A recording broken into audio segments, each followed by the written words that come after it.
Hello and welcome once again to A Winning World, where we speak life and hope. And it is our desire and our prayers that we're encouraging, people to live their dreams and to follow after every aspiration that they have. For as long as we have life in our bodies, we are winning. And that's what we want people to see. We're overcome by the words of our testimony. This programming on today is dedicated to the many people who have lost their lives during this COVID time. I had a dear friend, Troy Sneed, who passed away a few days back, which was such a surprise. We were at Florida A&M together. He was a music director and actually a Grammy Award nominated artist who has written music and produced albums and things for many people. So my prayers go out to him as well as to there's a Dr.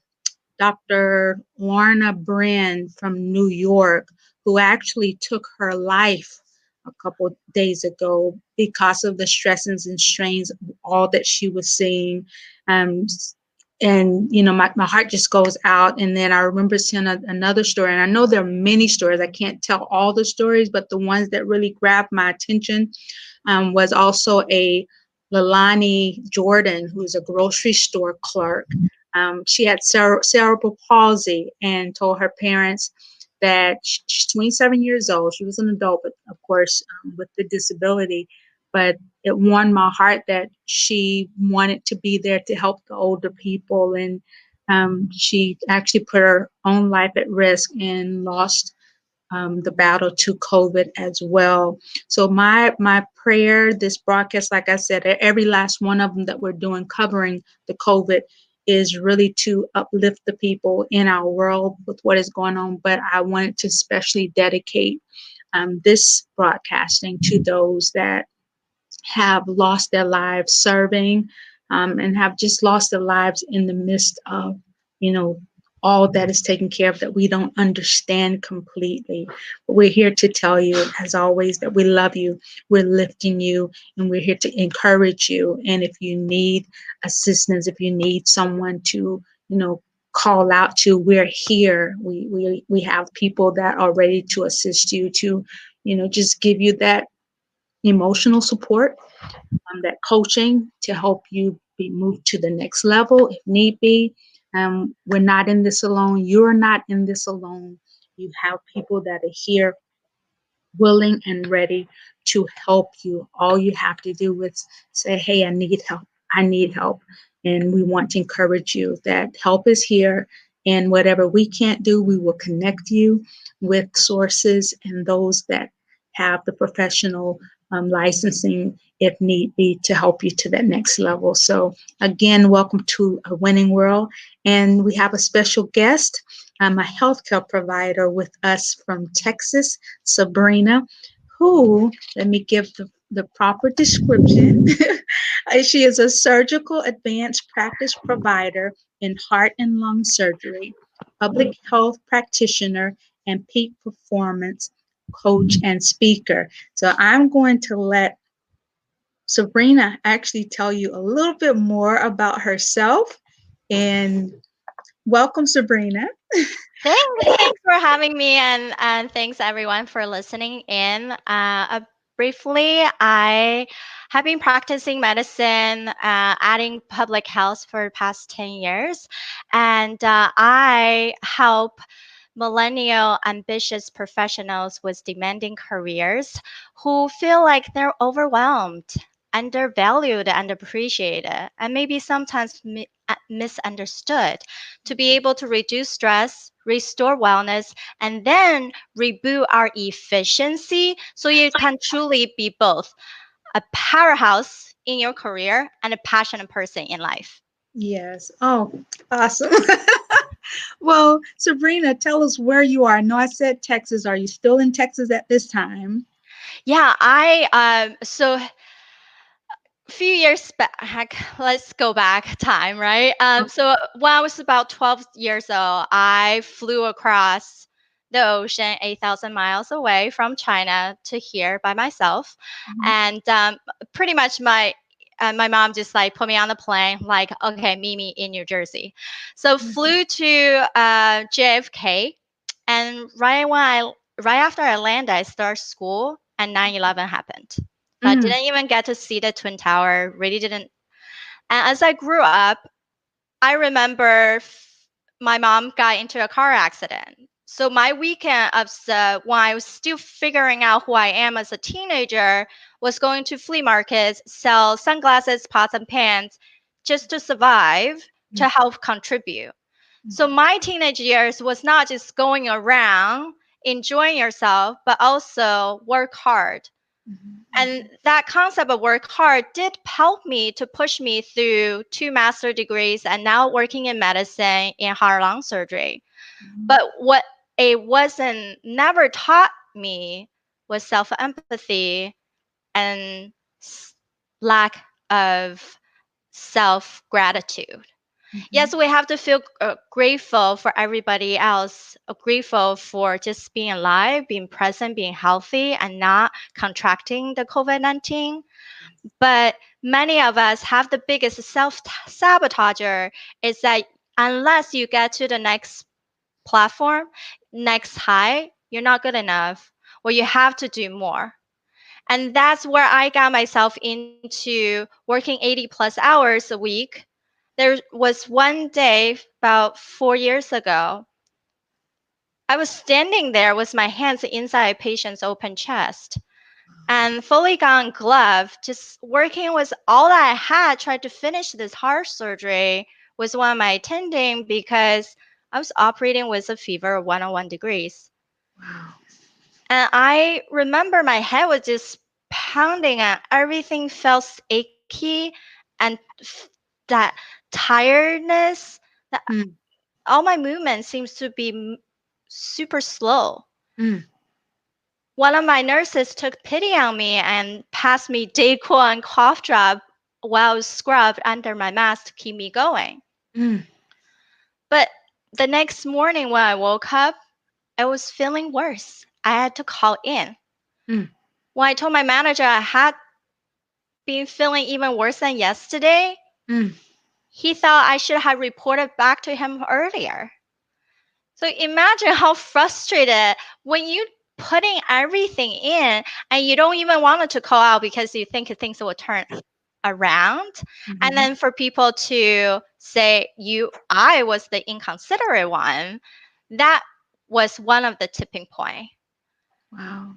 And as I gone further into my career, heart disease, you have also congenital, you have adults with a disease, heart attack, a valve, aneurysm, but you also have people like us who didn't really take care of themselves, who has this cough and cold symptom because guess what? They had an infection in their heart valve. Oh, yeah. And I had one of those patients who was Mm, in the hospital mm, for a whole entire month for mm, recovery. And I saw him every day for 29 days straight. mm, I realized something at that time is when I have family, when I'm doing things this way, because he ignored some of the symptoms that he thought were small and insignificant. And of course, I had these sign symptoms, right? mm, I was constantly sick. I wasn't sleeping. Beeper go off all the time. And then you still worry about how much did you miss? How much like do you else you have to do? Oh, mm. if I call out sick, who's gonna cover me? Wow. And all that stress just put me into a burnout state, which Mm, most of us in healthcare or any demanding career don't even mm, want to think about we could potentially burn out, right? It's such a bad word. Oh no, it's just part of life. yeah. And that's when I went back to my root, which is neuroscience and public health, and create a system called say no to stress and say yes to stamina and turn my life around. Oh. So let me ask you this. Because I know that many in the healthcare field do kind of push themselves to a limit, but do you think it's more so of your cultural upbringing that caused you to kind of overlook that and move, to keep moving and to keep, you know, working even though you were sick? that you still felt that you had to show up? I mean, you can always debate the culture part can be there, Mhm, right? Because if you think about, my parents was always, if you talk about the five love languages, right? mhm, mhm, Words of affirmation is not really there, and but the active service is there, mhm, and therefore you act to show your gratitude, to show you can do things, to show your appreciation, and mhm, some of that could be contributing, but the culture of medicine itself, it is, you stay late, you take care of things, you don't leave until things are done, mhm. but there's never gonna be done, right? Like there's always gonna be something happening. Yes, yes. Wow. So let me ask you this. I know you're one of the frontliners. What is happening in your area, and how what have you seen with the COVID-19 and this coronavirus? What how what's been the impact in your life? So our hospitals have, since March, majority of the hospitals has cut down all the elective cases. That means unless you are symptomatic and Mhm, in danger, then it can wait, right? mhm, Um, in heart surgery, of course, anyone who has a heart attack, coronary disease, we definitely operate. mhm, The significant heart valve disease, because people are in heart failure, we operate just like aneurysm. mhm, But you also need to consider, um, other side, right? mhm, How severe is this patient? Are they symptomatic in the degree of can we wait? And most of us, we're still doing surgery, but it's just so much lower. And mhm, many hospitals have dedicated entire floor or multiple floors for COVID-19 patients, just so they mhm, can be more isolated. And mhm, they also separated ICU or converted certain floors to ICU floor just to compensate. Um, mhm, and my hospital, we kept our surgical ICU as the non-COVID patient. mhm, mhm. We're gonna move all the patient to medical and cardiac ICU first, just so we at least have some more of a non-exposed service going on. Yeah. And is that the area that you're working in, the non-COVID area?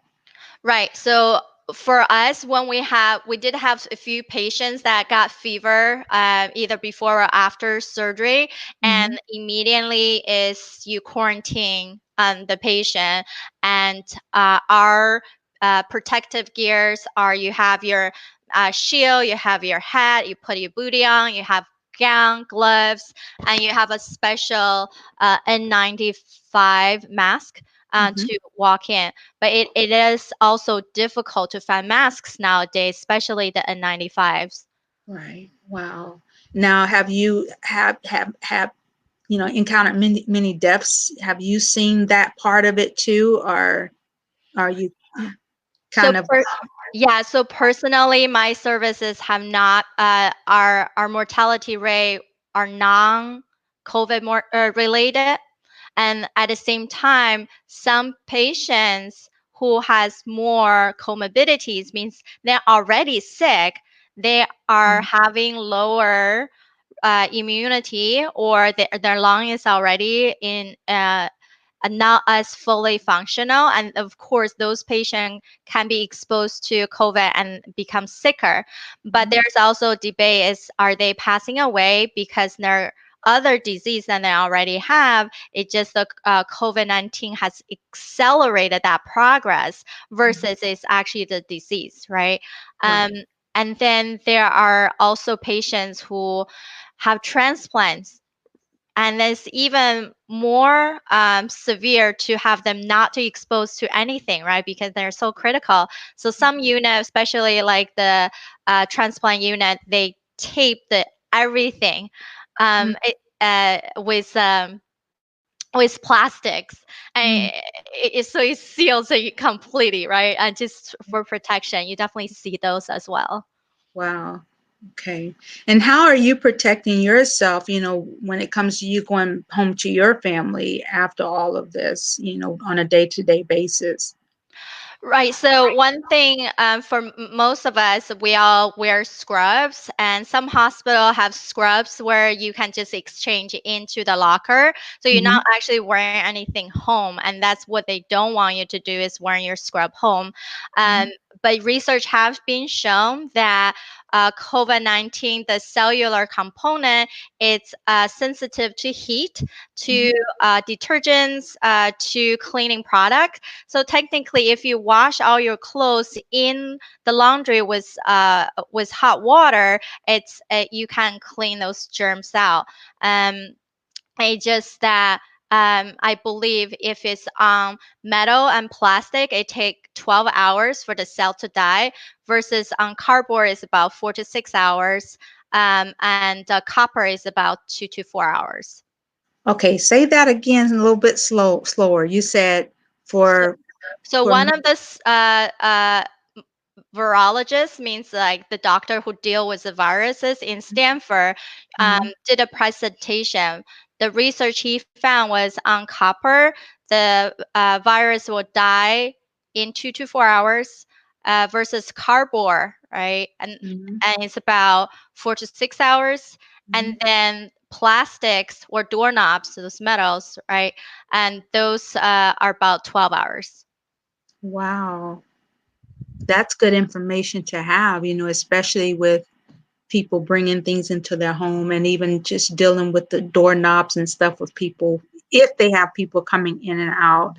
Um, Right. Knowing the seriousness, mailboxes, spraying your mailbox. I spray my mailbox down, but it's good to hear that because maybe allowing the mail to just sit there until maybe the next morning. I mean, yeah, that's definitely one thing, and that's why number one for all of us doing flu season is frequent hand wash. And what? Right, wiping down hand wash and wearing masks is not just protecting yourself; it's also for you to potentially not cough, sneeze. Well, you can't even predict when it's happening, right? So Right. you're making other people feel safer that you're not spreading disease, even though you don't know if you have the illness or not. Hmm. You can still help to ease other people's concern. Just taking that precaution. I think it's courteousness, Right, for right, us to courteous. each other, to be able to do that. And it just amazes me that some people are out here still working without anything and showing up. I had Right. someone show up this morning, which I understand they feel that because they're outside, but it's like if you've got to talk to someone inside a home. I was told today that though I masked myself up because the service worker was not masked up, that I protected them from me, but they didn't protect me from them. So I'm like, okay, you can't win for losing here. Yeah, so Houston actually, what happened is because there's so many false negative as well, right? The rapid testing, all that, it's slowly coming out, but it's also short on how many we can order. So for urgent cases, we will have to consult the infectious disease department for them to order the COVID testing for the rapid testing. But if it's for a patient who has urgent surgery, and within 7 days inpatient, then we can just order ourselves to make sure the patient is negative before taking them to surgery. And versus afterwards, if we're having concern, we can also call infectious disease to help us out. And for most cases, I think because we know there's not too much you can do, right? It's still it's a virus, so people are not being admitted unless they have some type of respiratory symptoms where they needed to get on oxygen, and they needed to potentially go down the route of intubation, right? And everybody else, you should just quarantine yourself. Doesn't matter if you feel like you have symptom or is that severe, right? Even with a sore throat or GI symptom, and if you quarantine yourself for a few days, your symptom turn around, is you probably don't have it. But otherwise, safety is 2 weeks. So safety is 2 weeks to kind of help to see if you can turn it around yourself before. moving, to the hospital or something like that? Well, no, what I'm saying is if you have severe respiratory disease, Hmm. severe symptoms, then you would need to go to the hospital because you potentially might need oxygen Okay. support, and or if those people who has a morbid disease means a lot of other illnesses, Hmm. Hmm. your intubation chance to get intubated is a lot higher versus Okay. people who are healthier, right? Then you wouldn't think they would need it, right? Okay. Hmm. So if you just normally you're pretty good, you don't really have a lot of issues, and you're having these cough and cold symptom, there's nothing really people can do for you, and you Okay. should just quarantine yourself. Okay. Um, Got you. Because you can right. probably make yourself worse going to the hospital. Right, exactly. And then they're already bombarded with all these cases, Yeah. and a regular testing takes about Ooh. 4 to 5 days to get back to you. So Oh. it's not really useful, right? Even let's just say, play devil's advocate, you get tested on Monday, and then you don't get the result back until Friday. But from Monday to Friday, if you're still out and above, you can still contract it, right? Oh. Even that test was negative for Mm. Monday, and there's still a false negative rate. So it's just safer just to isolate yourself. Wow. I'm isolated. I don't have anything going on, but I've isolated myself. But when we say isolation, it's just a social distance, right? I don't like Yes. to say it's really a socially we need to be connected by all these platforms. Like you doing Like we're doing podcasts. here. Yeah, we can go live on Instagram, Facebook, using Zoom or Skype to call your family and friends, stay connected. That part is so crucial, right, for our mental health. And the physical distancing, it's just only one part of it. It's not to social distance. I think that's such a wrong word. It It's is, really yeah. social connection and physical distancing. I like that because it's so true. You don't want to think of that social because here we're social connecting right now. And you don't want to distance yourself socially, but it's just the physical connection. It's true. It's just keeping that distance physically to protect you as well as the next person. So thank you for putting that together the way you did. Yeah, I mean, we met through a online challenge, right, with thousands of people. And yes, it's hosted by one of my speaking coach, but we never met before. And then it just the world can connect so many great people together. You That's, never know how something wonderful will blossom with your collaboration, with your just being you, right? Pretty that's much, I true. think we connected because every day I go on there to talk for 2 minutes because Yes. speaker, I'm like, oh, there's my homework. There's the thing. Let me just talk. Yes. And it attracted me, and it's one of those things, I guess, like begets like, and we're in an arena where we have more people like us than not, but it is a positive thing to be able to connect with people who have the same aspirations and dreams and just desires and just the heart of winning, that heart of rising up, so uh, like you say, we never know where it will go from here. So I'm looking for some great things to come from it. So tell us, what have you been doing outside of the medical? And first and foremost, I tell you that our hats go off to you. Thank you for the service that you give to the people, our people that need help, because you're in an arena that it's needed. You're directly related, though you're not dealing necessarily with the COVID, firsthand all the time. You're there and you're in an arena that, heart and all that stuff. I could never do that stuff. So my hat's off to you, and thank you so much for the work that you and your colleagues. Make sure you let them know that we're praying for you all out here. Thank you. Praying for you all to win and to, for whatever antidote need to be formulated for this thing, that it's found. If it's God, I'm a firm believer that God is our antidote, and that he's the one that's going to do what needs to be done. But of course, he has people with the intelligence that's bringing things together to make this world a safer and a better place for us. So I want to get that out of the way. Just thank you and appreciate you for the work that you do.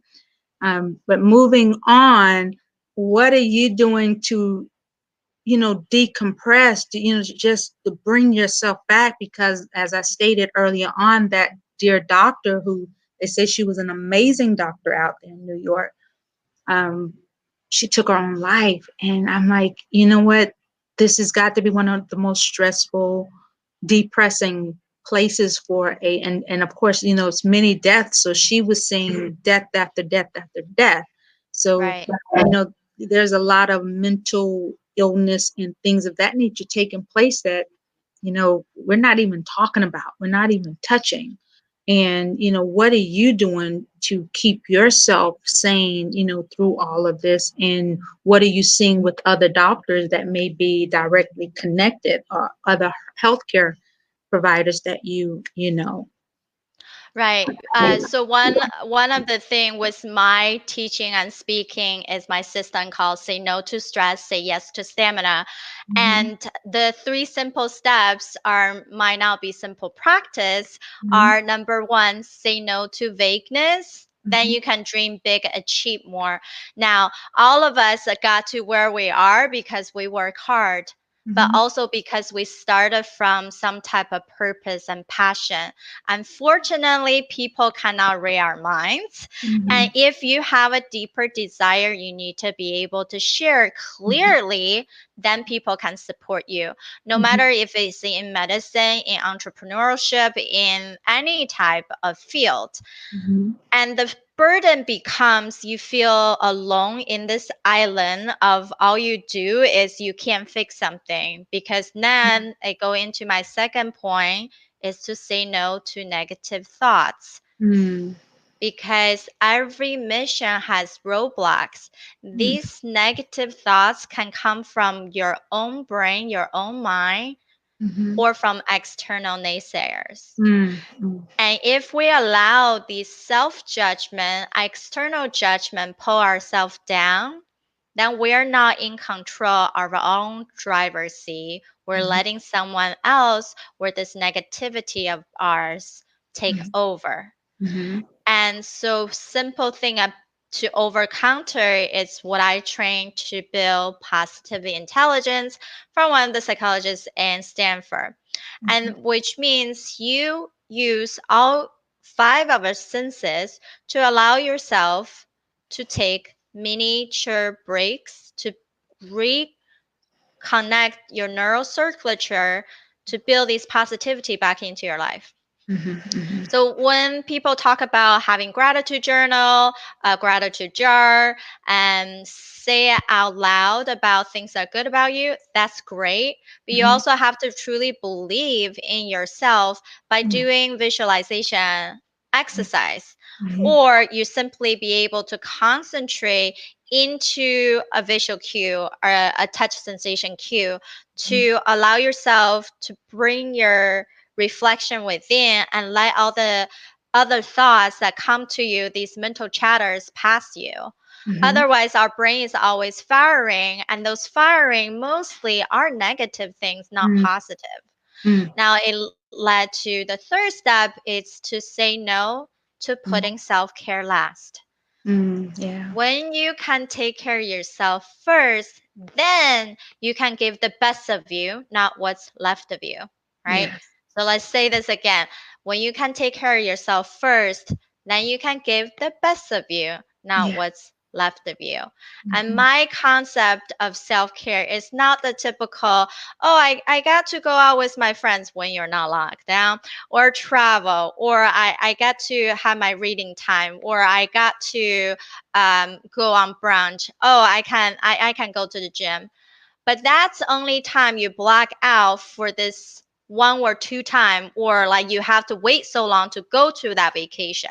mhm, Self care is intentional daily practice. It's a habit that builds throughout your day. Even just 2 minutes of break to Mhm. do a breathing exercise, or things when people ask me, Sabrina, how do I refocus? Right? I'm just like bombarded with all these email that come to me, and Yeah. I tell them, be intentional. If you're gonna check your email, put a alarm clock for just a half hour, right? Mhm.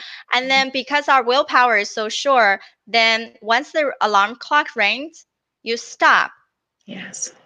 and then you're gonna do this positive intelligence stamina reboot session, right? Mhm. So that can be anything that I teach people. And once you get through that, you set a new intention before you start moving on to the next step, whether that's writing your notes, talking to your manager, your patients, or whoever that you need to deal with for the next task. You already preemptively, okay, I want to show up as someone who's understandable. So everything that I'm doing for the next blog, I'm trying to be understandable, right? Yeah. Yeah. And instead of just walking in completely unprepared, now you preemptively made a decision on how you're supposed to be. Mhm. Mhm. And that's powerful because as you were talking, I just shared with someone today, especially in the religion culture, as far as Christians, and we all, are taught pretty much to just put everyone else, make sure you're there for people. It's how I was raised. But there's a scripture that says, what good is it to save the whole world and lose your own soul? So often you're doing so much for everybody else around you and you're liking, but you haven't stopped to say, you know what, I need help, or this is a little bit too much for me, or what have you. So that was one of those points that you made that I related to, where I've come from. And then also, I was thinking about when you stated that you can't fix everything and how frustrating it must be for many doctors, nurses that have gone to school to help repair people, help, give health and get people back up on their feet, to see that irrespective to everything you're doing right now, it's not working. But it's not that you're not working. What we're wanting them to understand as you were speaking is that I want them to see it's not that what you're doing isn't working. It's just this thing here is beyond everybody. So don't take it personal.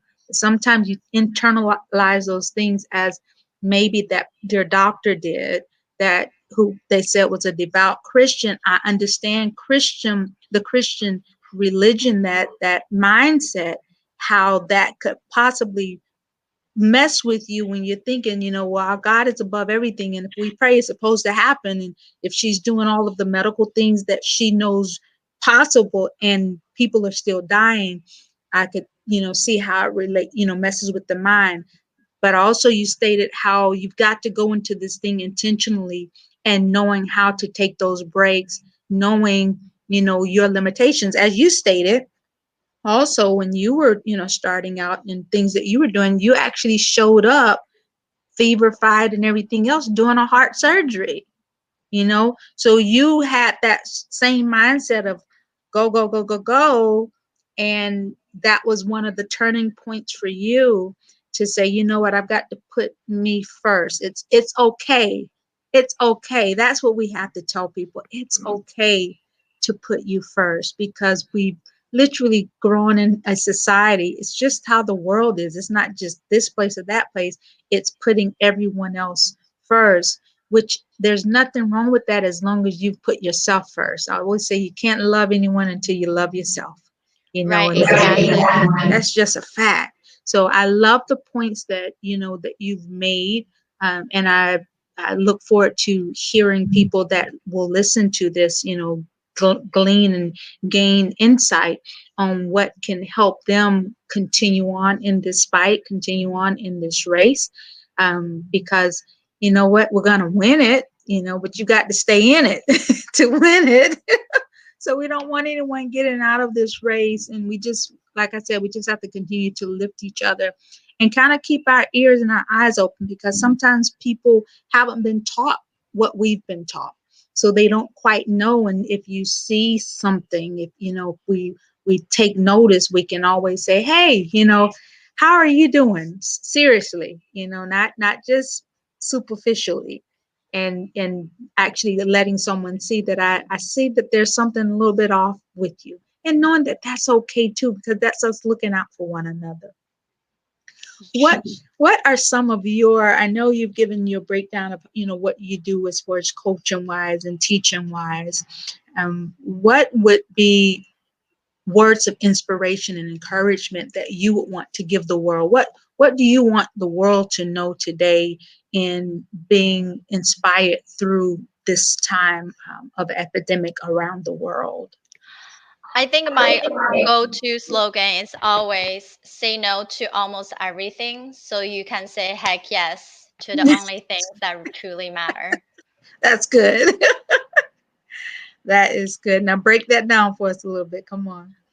So when we see any opportunity to coming to us, we Mhm, have a tendency of two ways. Am mhm, I going to accept it? Am I good enough to accept the opportunity? mhm, Or am I too good for it? mhm, Now it's an internal debate because many of us do have a challenge with boundary. mhm, How do we actually know when to say yes, when to say no? To start with my clients, every week I ask them to do a self reflection, right? That's our alignment session. mhm, How are you aligning everything that coming to you to your mhm. core values? Have you even defined what these core values are? That's And it. sometimes you might just need to pull out one of those like big adjective sheets, right? And Mhm, pick three. mhm, Everything I do is about small, achievable goals. mhm, Just do three. Once you have those three, then anything that comes to you, yes, align with my top three. Great, I'm gonna keep it. And then you're thinking about how important is this thing? Can I delegate to someone else to do, or do I have to do it myself? mhm, If it can delegate it, good, because think about your own value of per hour productivity, right? Versus if you have to do a task you're not really good at or you don't enjoy doing, and you mhm, actually spend a lot more time doing it versus someone else can help you and do it a lot faster. mhm, And then you're going down to can I automate it, right? My email are tagged into certain people, certain group, so they are already organized. mhm, And that's just one thing, right? Can you automate some stuff?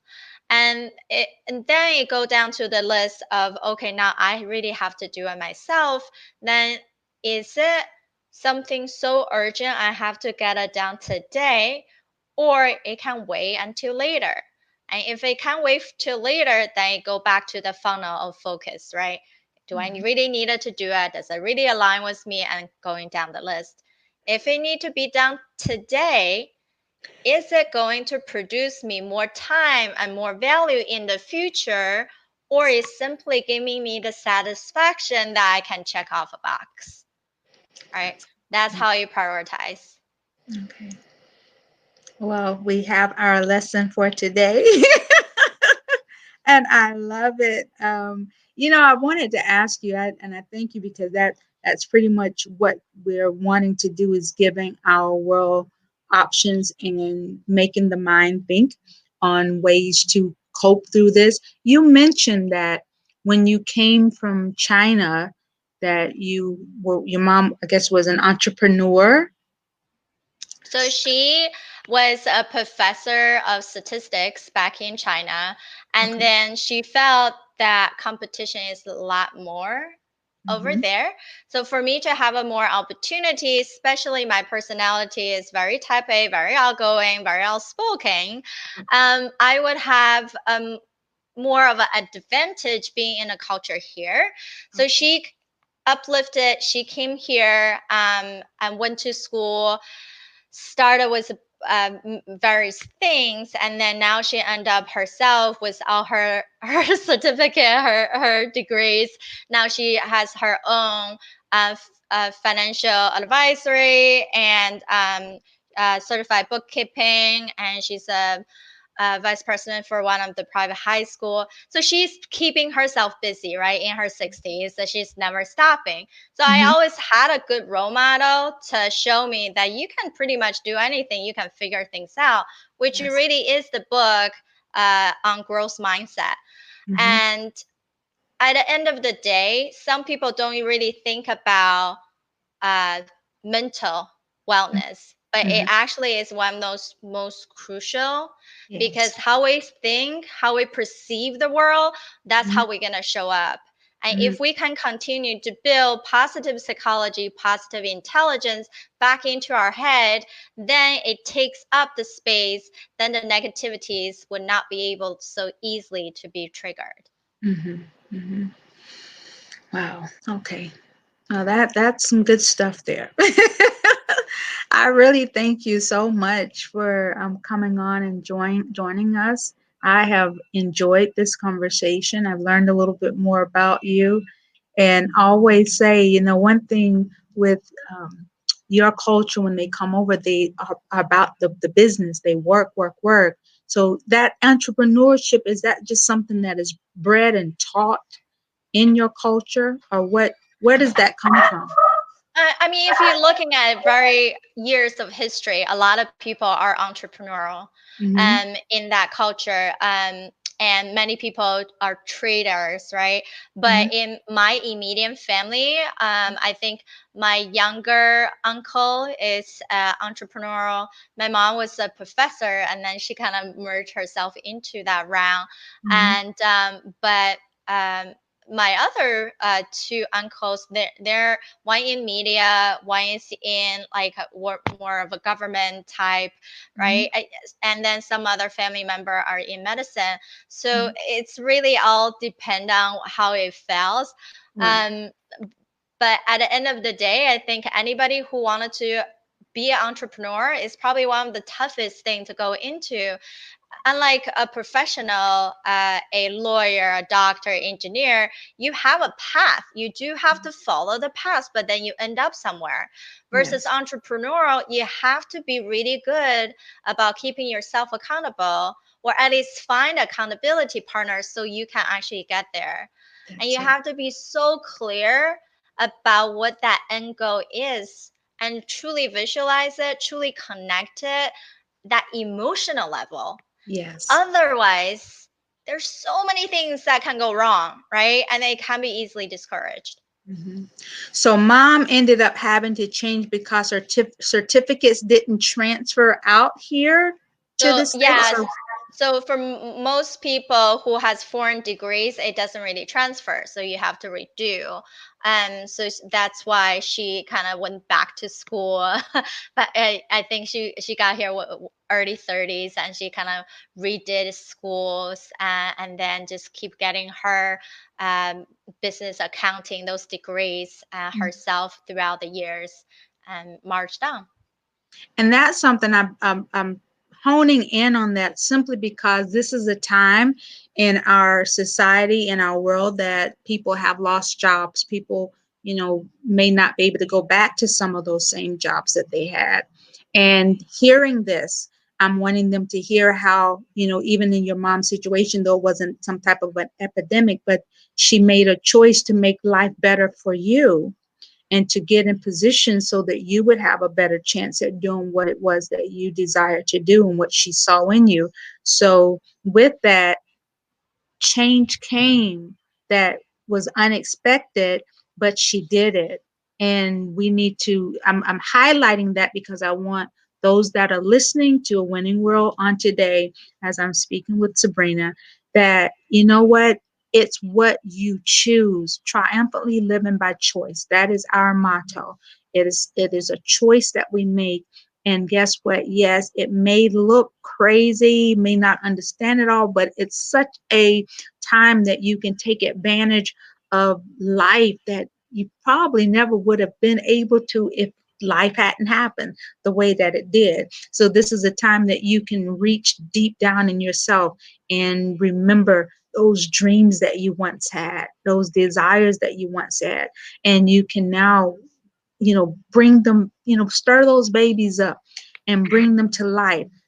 Take the time to write the vision, make it plain. As Sabrina stated, as an entrepreneur, it's not an easy thing, but if you have a focus, you've got to actually have a dot on that, a target.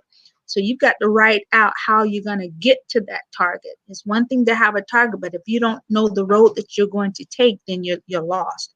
So this is the time to map out the plan to get to exactly where you want to be. You can create your world in this time.